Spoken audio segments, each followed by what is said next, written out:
दोस्तों, हिस्ट्री सिर्फ डेट्स और बैटल्स का नाम नहीं होती।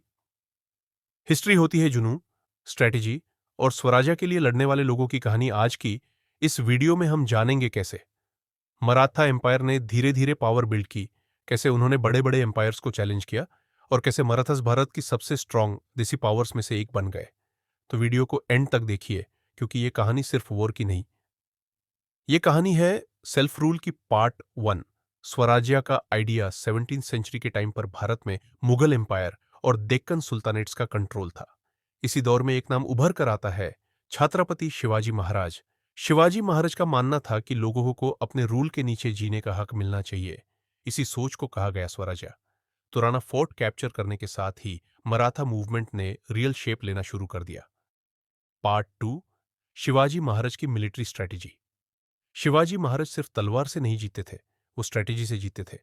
उन्होंने यूज की गेरिला वॉरफेयर, जिसे उस टाइम गनीमी कवा कहा जाता था। अचानक अटैक्स, हिल्स और फोर्ट्स का स्मार्ट यूज, स्ट्रॉन्ग एनिमी को कंफ्यूज कर देना।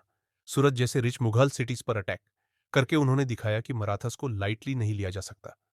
इसी वजह से मराठा पावर रैपिडली ग्रो करने लगी। पार्ट थ्री, संभाजी महाराज और टफ फेस। शिवाजी महाराज के बाद संभाजी महाराज ने रज्या संभाला। उनका सामना सीधा मुगल एम्परर औरंगजेब से हुआ। यह फेज मराठास के लिए सबसे डिफिकल्ट था। कंटिन्यूअस वॉर्स, प्रेशर और बिट्रेयल। 1689 में संभाजी महाराज को कैप्चर किया गया और उनकी शहादत हुई, लेकिन यहीं से एक बात क्लियर हो गई, मराठा एम्पायर झुकने वाला नहीं था। पार्ट 4, सर्वाइवल से एक्सपेंशन तक। संभाजी महाराज के बाद भी मराठास ने फाइट छोड़ने से मना कर दिया। रजाराम महाराज और तराबी के लीडरशिप में मराठास ने औरंगजेब को डेक्कन में ही उलझा के रखा। 37 साल की वॉर के बाद औरंगजेब थक गया और मुगल एम्पायर कमजोर पड़ने लगा। यहीं से मराठास के लिए एक्सपेंशन का रियल फेज स्टार्ट होता है।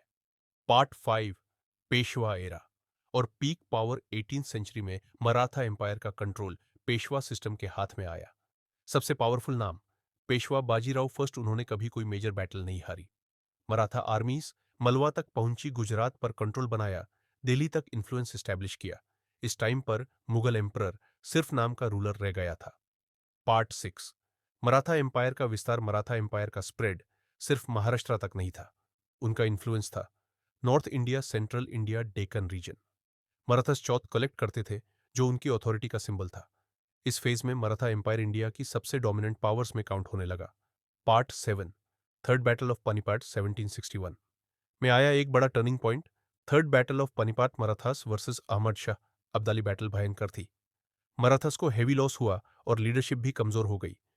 ये डिफीट थी, लेकिन एंड नहीं। पार्ट 8, कन्फेडरेसी और ब्रिटिश एंट्री। पानीपत के बाद मराठा पावर अलग अलग हाउसेस में डिवाइड हो गई। सिंधिया होलकर, गेकवर्ड भोंसले। इसी डिवीजन का फायदा उठाया ब्रिटिश ईस्ट इंडिया कंपनी ने। एंग्लो मराठा वॉर्स के बाद 1818 में मराठा एम्पायर ऑफिशियली खत्म हो गया।